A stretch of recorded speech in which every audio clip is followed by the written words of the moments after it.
Isang mapagpalang araw po sa ating lahat. Welcome back po sa ating 365 Daily Devotion with Pastor Russell Ocampo.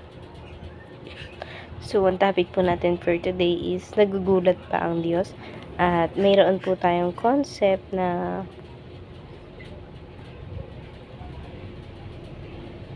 omniscience.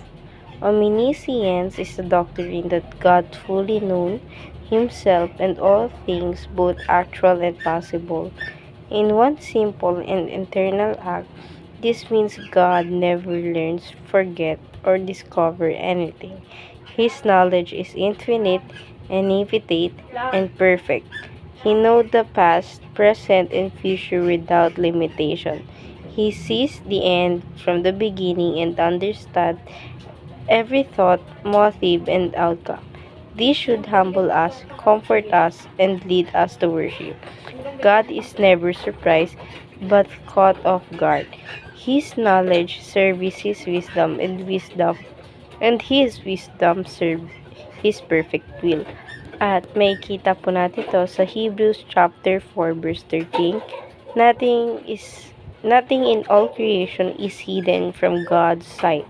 Everything is uncovered and laid down before His eyes, Him to whom we must give account. Sa Tagalog naman po, walang nilalang na nakakapagtago sa Diyos at lahat ay haayag at lantad sa Kanyang paningin at sa Kanyang tayo'y pag-uusulit ang ating sarili. At ngayon naman po, share ko naman po yung mga natutunan ko sa naging topic po natin for today.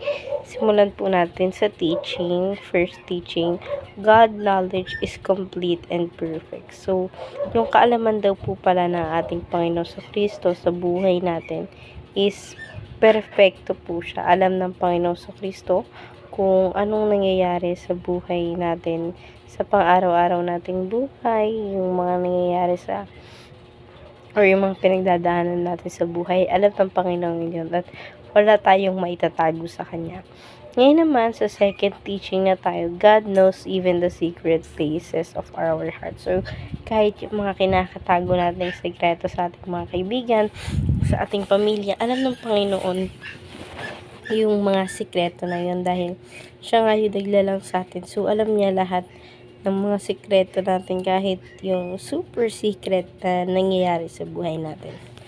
Ngayon naman, sa third teaching natin, God's omniscience is a source of comfort. So, yung pakikiramdam pala ng Panginoon yung nalalaman niya sa buhay natin, source of comfort natin siya. Siyempre, nalaramdaman ng Panginoon na tayo may dinaramdam or tayo may pinoproblema. And every time na nararamdaman natin yan, nandun siya para tumulong sa atin sa pinagdadaanan natin.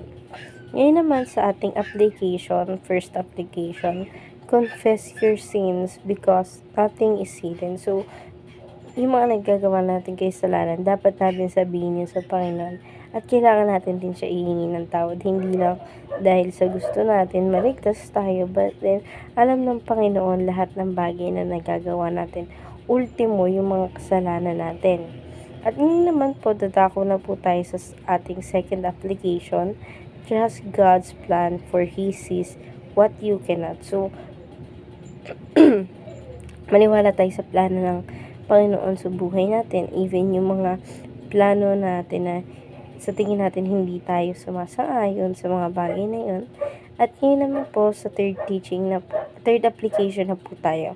Believe that you are fully known and still fully loved. So, maniwala tayo na kilalang kung may mga taong hindi naniniwala sa kakayahan natin, nandiyan yung Panginoon Hesus Kristo upang kilalanin tayo at alam na alam niya kung ano yung pagkatao natin.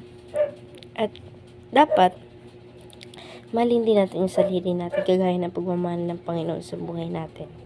Ngayon naman po, dadako na po tayo sa ating discussion.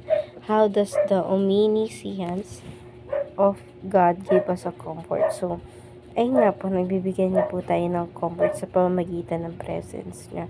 Sa pamamagitan ng presence ng Panginoon, nararamdaman natin na hindi lang tayo mag-isa. And by that, nagko-comfort tayo sa nararamdaman natin. Mas gumagaan yung pakiramdam natin. At ngayon naman po, sa alternative question, what have you learned from this devotion? So, natutunan ko po sa devotion natin na hindi natin kailangan maglihim sa ating Panginoon na kagaya sa ibang tao, kung nakakapaglihim tayo, madali lang yung bagay na yun. Pero, kung tayo yung maglilihim sa Panginoon, hindi natin siya mapaglilihiman dahil nga, siya yung naglalang ng langit at lupa. Ngayon naman, sa second alternative question, how can you practically apply our devotion? So, may apply ko po yung devotion natin ngayon sa araw na to sa buhay ko sa pamamagitan ng ihingi dapat natin lahat ng tawad sa Panginoon dahil even though hindi naman nakikita ng ibang tao yung ginagawa natin, nandyan yung Diyos para humusga sa lahat ng bagay na ginagawa natin. So, ayun lamang po for our today's discussion. Thank you for watching.